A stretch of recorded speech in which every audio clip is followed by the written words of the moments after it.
할렐루야. 아멘, 아멘.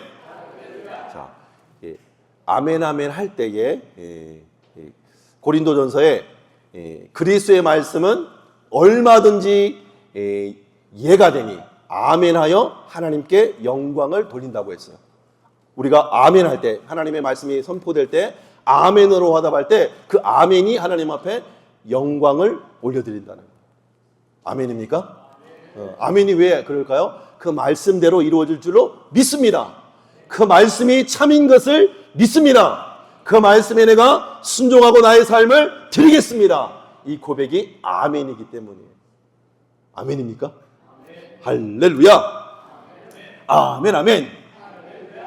모션을 따라 해줘야 돼요. 그래야 이게 마음으로 받아들여지는 거예요.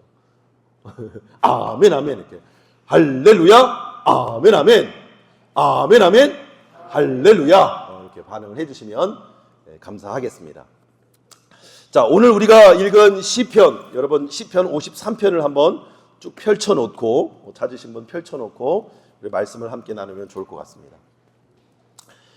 오늘 시편 50편은 아삽의 시, 레위 지파로서 성전의 일을 감당하는 직무를 감당하는 그 지파, 레위 지파에서 태어난 이 아삽은 성전에서 찬양대, 특별히 요즘처럼 밴드가 없었을 테니까 그때도 밴드가 있었을까요?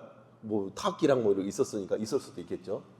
그런 찬양대의 대장이면서 악단장이 아니었을까 싶어요. 왜냐하면 해만이 옆에서 찬양을 인도하는 인도자였기 때문에 그 옆에서 악기를 치면서 악기를 주도하는 그런 단장이 아니었을까 하는 생각이 자료들을 보면서 저 나름대로 추측을 해봅니다. 그런데 이 아삽이 50편 말고도 수많은 시편들을 지었는데, 여러분 하나님께 가까이함이 내게 복이라 시편 73편 있죠. 그것도 이 아삽이 지은 시예요. 다윗이 지은 시가 아니고. 아삽도 나름 한가닥 말씀의 귀재였고 또 음악의 귀재였고 찬양을 하나님을 높여드릴 수 있는 놀라운 탁월한 말씀에 해박한 지식이 있었던 인물이었어요. 여러분 시가 쉽게 나오는 게 아니잖아요, 그죠? 시는 인생을 잘 이해하고 통찰하고 그 통찰을 함축적인 언어로 표현할 수 있어야 시인인 거예요. 특별히 성경에 나오는 시편은 하나님의 말씀을 특별히 이 당시에 구약의 모세오경을 통달하지 않고서는 이 시편을 기록할 수가 없어요. 왜? 하나님이 누구인지를 모르니까. 하나님을 누구인지를 알아야 하나님을 예배할 수 있는데 하나님을 바로 알고 바로 이해한 이 아삽이 이 시를 지을 수 있었다는 거예요. 그런 이해를 가지고 이 말씀을 보면 더 도움이 될 것 같습니다. 왜냐하면 오늘 시편 50편은 예배의 목적과 본질이 뭔지에 대해서 우리에게 설명해 주고 있어요. 한마디로 하나님이 원하시고 기뻐하시는 예배가 무엇인지를 가르쳐 주는 말씀입니다. 지난 시간에 선물이 있으면 선물을 주는 자와 받는 자가 있다고 그랬죠. 그죠? 그러면 선물을 주는 거는 선물을 줄 때 선물을 주는 사람이 원하는 걸 줘야 됩니까? 아니면 받는 사람이 받았을 때 기뻐할 것을 생각하고 줘야 됩니까? 받는 사람이 그 선물에 받는 사람이 받았을 때 정말 좋겠구나, 기쁘겠구나 하는 것을 생각하고 줬을 때 정말 기쁨이 있겠죠. 그죠? 예배도 마찬가지라는 거예요. 예배도 마찬가지라는 거예요. 예배를 드리는 자와 예배를 받으시는 하나님이 존재하죠. 누가 예배합니까? 하나님이 창조하신 모든 피조물은 하나님을 다 찬양해야 합니다. 특별히 인간은 하나님의 형상대로 내가 내 백성을 나를 위하여 지었나니 나의 찬송을 부르게 하려 함이라. 하나님을 찬양하게 하기 위해서, 하나님을 예배하게 하기 위해서 하나님이 우리 인간을 창조하셨다고 말씀하고 있기 때문입니다. 그렇다면 우리가 예배에 드려야 할 대상이 하나님이신데 그 하나님은 어떤 분인가? 그 하나님이 원하시고 기뻐하시는 예배가 뭔가 하는 질문을 우리는 가질 수 있겠죠. 그래서 오늘 시편 50편 1절에서 3절 말씀은 예배의 대상이 하나님은 어떤 분인가라고 표현하냐면 세상을 말씀으로 창조하신 창조주이심을 선포하고 있어요. 따라서 합시다. 세상을 말씀으로 창조하신 창조주이시다. 누가? 하나님이. 우리의 신앙과 우리 믿음은 여기에서 출발되어야 되는 거예요. 그래서 우리 작년에 두 번째 수련회 때 창조과학계 김명현 교수님을 초청해서 창조의 과학성, 역사성, 실제성, 사실성을 여러분한테 드러내어 준 거예요. 이 창조가 열리지 않으면 하나님을 신앙하고 예배할 수 없는 거예요. 오늘 본문 1절에서 3절 말씀을 한번 읽어보겠습니다. 시작. 전능하신 이 여호와 하나님께서 말씀하사 해 돋는 데서부터 지는 데까지 세상을 부르셨도다. 온전히 아름다운 시온에서 하나님이 빛을 비추셨도다. 우리 하나님이 오사 잠잠하지 아니하시니 그 앞에는 삼키는 불이 있고 그 사방에는 광풍이 불리로다. 여기서 하나님이 천지 만물을 말씀으로 부르셨다. 하나님 천지 만물을 말씀으로 창조하신 사건을 말씀으로 부르셨다. 그렇게 표현하고 있어요. 실제로 창세기 기록된 대로 하나님은 말씀으로 천지 만물을 창조하신 줄로 믿습니다. 이를 시인은 말씀으로 세상을 부르셨다고 표현하고 있는 거예요. 빛이 있으라 하니 빛이 있었고 해와 달과 별들을 하늘의 궁창 위에 펼쳐놓으시고 말씀을 명하여 창조하신 분이 창조주 하나님이라는 거예요. 그래서 해 돋는 데서부터 해 지는 데까지 하나님의 말씀으로 온 세상을 부르셨노라고 고백하고 있는 겁니다. 그런데 이 시인 아삽은 하나님의 이 빛 창조를 하나님이 실제로 나타나셔서 하나님 자신의 빛, 하나님을 빛으로 표현하고 있는데 하나님의 빛을 비춰주시는 것으로 표현하고 있습니다. 우리 2절 보면 온전히 아름다운 신에서 하나님이 빛을 비추셨도다. 하나님 자신이 빛으로 온 세상을 시온을 비추신 것으로 표현하고 있는 거예요. 그리고 3절 말씀에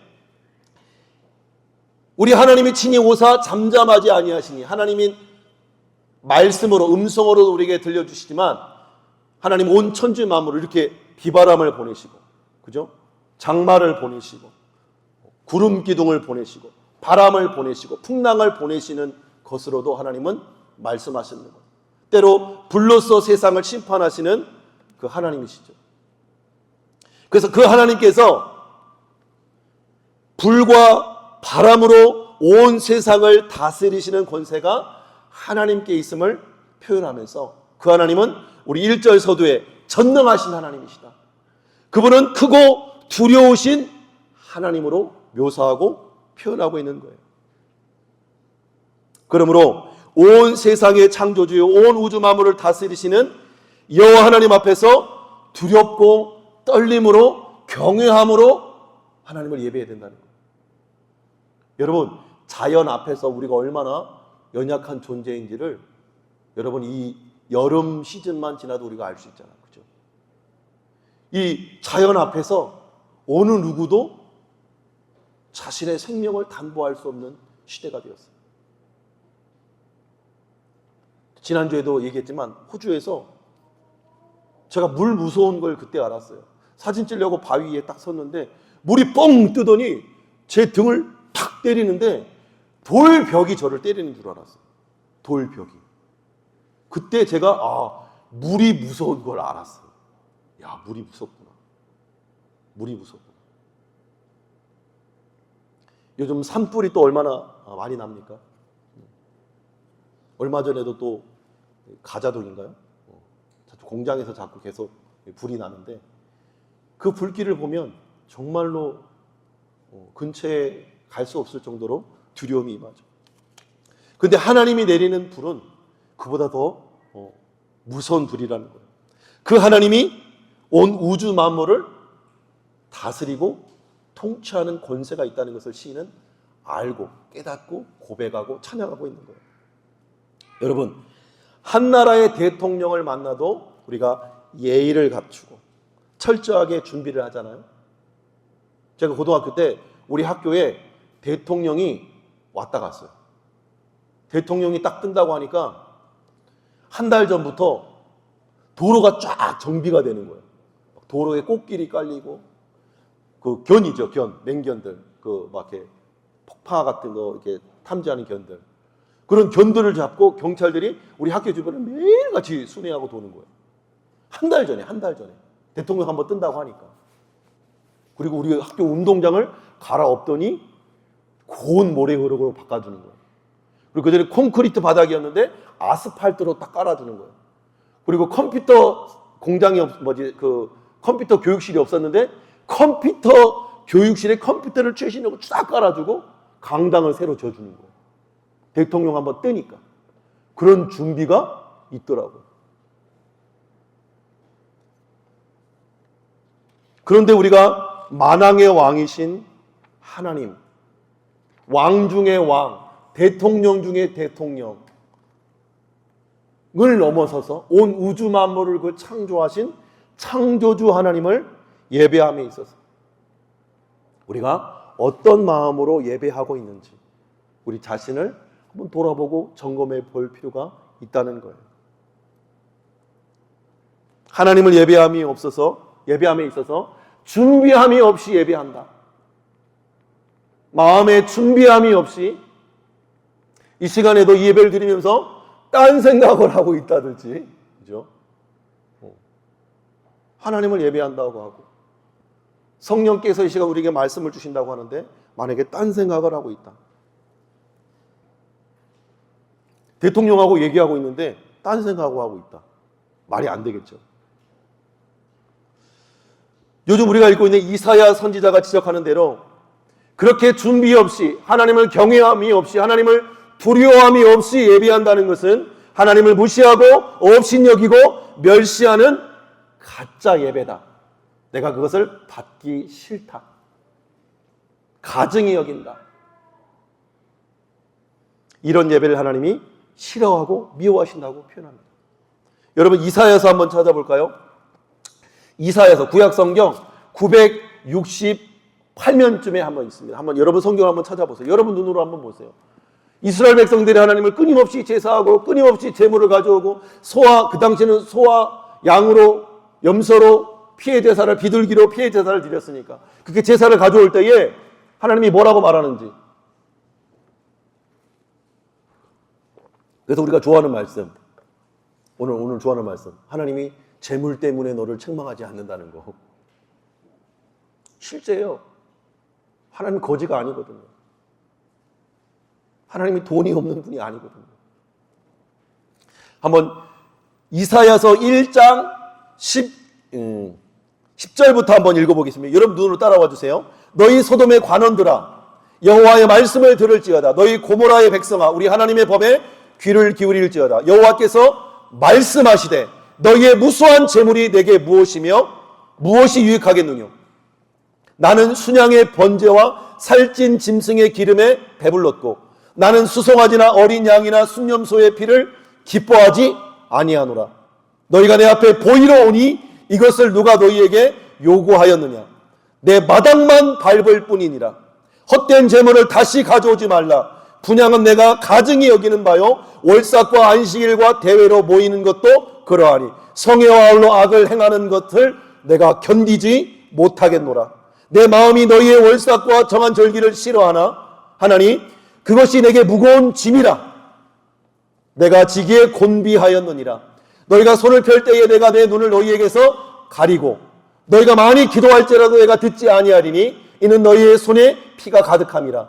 너희 스스로 씻으며 스스로 깨끗하게 하여 내 복전에 너희 악한 행실을 버리고 행악을 그치고 선행을 배우며 정의를 구하며 학대받는 자들을 도와주며 고아를 위하여 신원하여 과부를 위하여 변호하라 하셨느니라. 예배만 있고 형식만 있고 삶의 예배가 없는 것을 지적하고 책망하고 있는 말씀입니다. 그러면서 근데 이렇게 너무 무서운 말씀을 선포하잖아요. 그런데 선지서의 핵심이 뭐냐면 심판하시나 구원하신다. 하나님의 본심은 구원에 있다는 거예요. 용서에 있다는 거예요. 18절 말씀 읽어보겠습니다. 18절은 다 같이 시작. 여호와께서 말씀하시되 오라 우리가 서로 변론하자. 너희 죄가 주홍 같을지라도 눈과 같이 희어질 것이요 진홍같이 붉을지라도 양털같이 희게 되리라. 19절 20절까지 너희가 즐겨 순종하면 땅의 아름다운 소산을 먹을 것이요 너희가 거절하여 배반하면 칼에 삼켜지리라. 여호와 입의 말씀이니라. 하나님의 본심은 우리를 용서해 주기로라. 너희 죄가 주홍같이 붉을지라도 눈과 같이 희어질 것이요 진홍같이 붉을지라도 양털같이 희게 해주시겠다. 어떨 때 너희가 즐겨 하나님의 말씀에 순종하고 하나님을 형식적으로 예배할 뿐만 아니라 너의 삶 전체로 하나님을 예배할 때 너희는 아름다운 소산을 먹게 될 것이다. 그러나 너희가 내 말씀을 거절하고 배반하여 내 말씀을 뒤로 오늘 표현으로 던져버리면 칼에 삼켜지고 망하게 될 것이다. 여호와 입의 말씀이니라. 심판하시나 구원하신다. 그것이 하나님의 본심인 거예요. 바라기는 우리 페스웨이기 모든 성도님들이 온 세상의 창조주요 통치자이신 그 하나님 앞에 경외함으로 두렵고 떨림으로 하나님을 예배할 수 있기를 주님의 이름으로 축복합니다. 축복합니다. 그래서 사무엘상 2장 30절에는 이렇게 말씀하고 있어요. 한번 읽어볼게요. 시작. 그러므로 이스라엘 하나님 나 여호와가 말하노라 내가 전에 내 집과 내 조상의 집이 내 앞에 영원히 행하리라 하였으나 이제 나 여호와가 말하노니 결단코 그렇게 하지 아니하리라. 나를 존중히 여기는 자를 내가 존중히 여기고 나를 멸시하는 자를 내가 경멸하리라. 하나님은 인격적인 하나님이셔요. 하나님을 어떻게 존중히 여기느냐. 그 존중히 여기는 자 하나님도 존중히 여기신다고 말씀합니다. 그러나 그 하나님을 경멸히 여기는 자, 경히 여기는 자는 하나님이 경멸하신다고 말씀합니다. 바라기는 저와 여러분은 이 하나님을 존중히 여김으로 예배할 수 있기를 축복합니다. 그래서 그 하나님을 존중히 여김으로 최선의 모습으로 하나님을 예배할 수 있기를 축복합니다. 그럴 때 하나님이 우리를 존중히 여기시고 약속하신 대로 내 집과 영원히 함께 해주시라는 언약을 이루어 주시는 줄로 믿습니다. 두 번째로 예배의 대상이 되신 우리 하나님께서는 심판장으로서 심판주로서 우리와 예배 언약을 맺으신 하나님이라는 거예요. 우리와 예배 언약을 맺으셨다.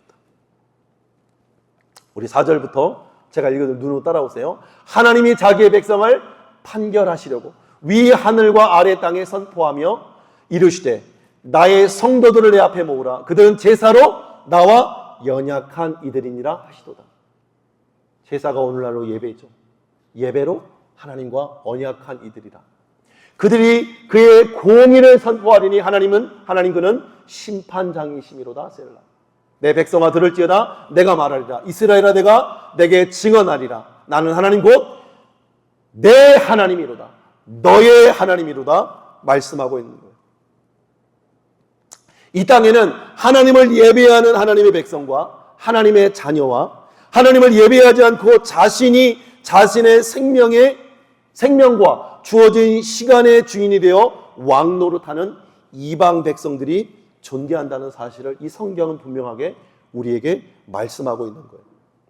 그래서 하나님께서 심판하실 백성들과 구원하셔서 하나님을 예배하는 백성의 구별을 선포하신다고 찬양하고 있는 거예요. 하나님께서 자기 백성을 판결하시려고 위하늘과 아래 땅에 선포하여 말씀하시기를 나의 성도들을 내 앞으로 모으라는 거예요. 그들은 제사로 예배로 나와 언약한 자들이기 때문이라는 거예요. 그러면서 하나님이 공의로 그들을 심판하시는 심판주이심을, 심판장 되심을 찬양하고 노래하고 있는 거예요. 그러면서 확인 도장을 찍어주십니다. 나를 예배하는 자들을 내가 불러서 예배로 나와 언약을 맺은 성도들은 내 백성이고 나는 내 하나님이 된다는 거예요. 너의 하나님이 되어줬다는 거예요.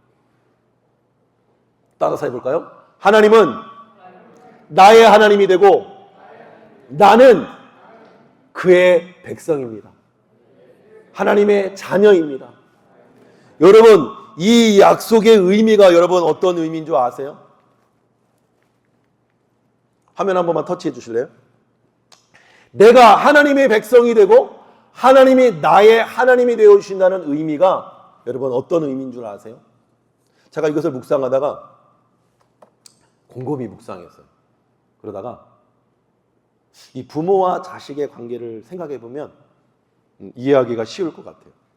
자, 여기 우리 어린 아기가 있는데 송기주 하현정 집사님이 우리 시연이의 아빠가 된다는 거. 시연이가 송기주 하현정 집사님의 자녀가 된다는 거. 무엇을 의미합니까? 지난 시간에 말씀드렸던 것처럼 여호와가 나의 목자가 되셔서 나의 양육자가 되시고 목숨을 건 보호자가 되는 것처럼. 그죠? 송기주 하영정 집사님의 아들이 되고 엄마 아빠가 된다는 것. 그것은 양육자요 목숨을 건 보호자가 되어준다는 약속을 의미하는 거예요. 그죠? 여러분 자녀 마찬가지. 우리 강성민, 우리 조미영 집사님의 딸이 되고 아들이 된다고 하는 것은, 그죠?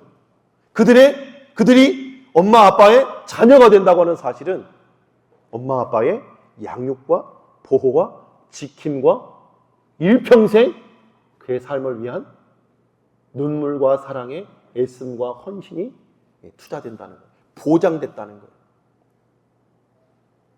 그래서 우리 하나님과 우리를 부모와 자녀, 하나님의 백성 관계로 이야기하잖아요. 이것이 엄청난 의미입니다.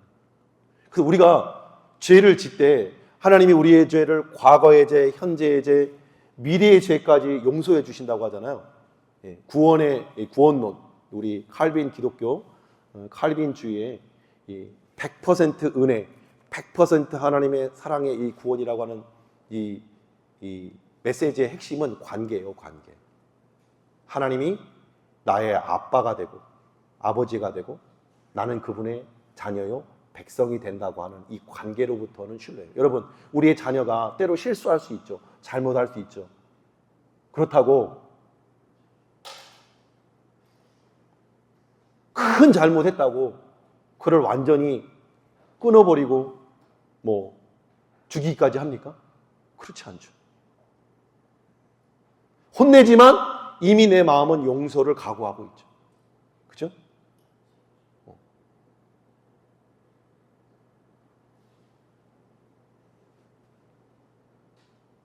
우리의 자녀들이 때로 실수하고 잘못한 일이 있지만 이미 엄마 아빠는 그를 훈계하고 혼내키고 뭐라고 할지라도 그 마음 가운데는 용서와 사랑의 확신이 담겨 있다고 하는 사실을 성경은 말하고 있는 거예요.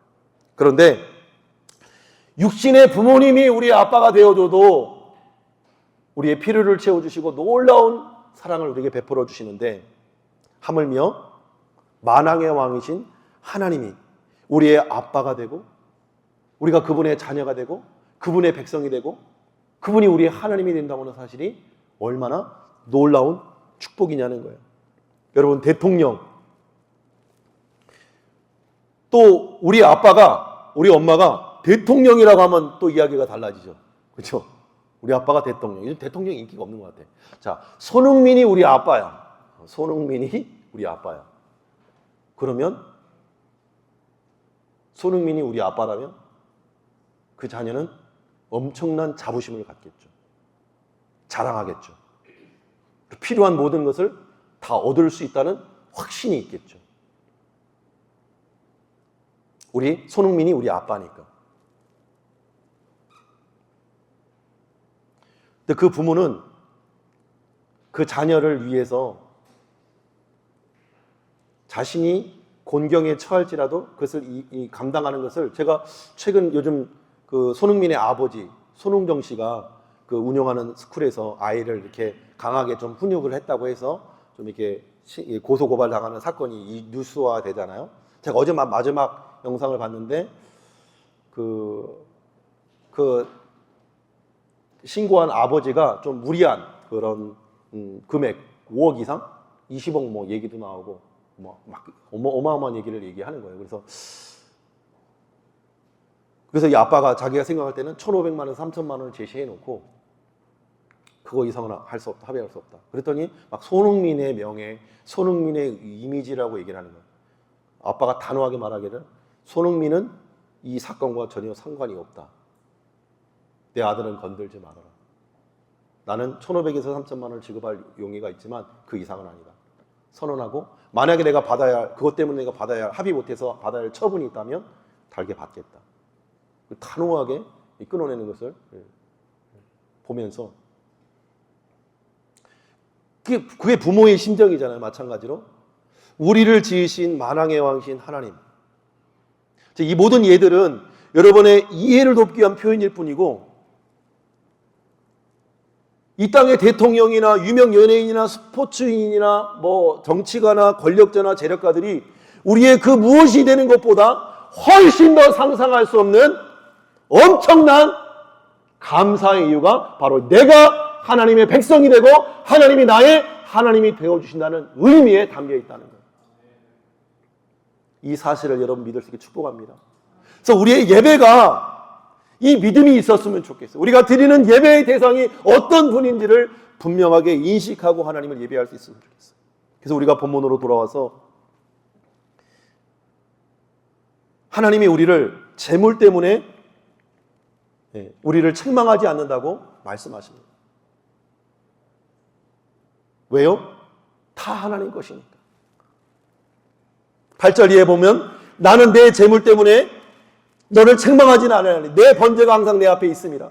내가 내 집의 수소나 내 우리의 순염소를 가져가지 아니하리니 이는 산림의 짐승들과 산의 가축이 다 내 것이며 산의 모든 새들도 내가 아는 것이며 들의 짐승들도 다 내 것이며. 왜? 하나님이 창조했으니까. 내가 가령 줄여도 하나님 줄이는 뭘 먹거나 줄이는 분이 아니시지만 내가 가령 줄인다 할지라도 내게 이르지 아니할 것은 세계와 거기에 충만한 것이 다 내 것이다.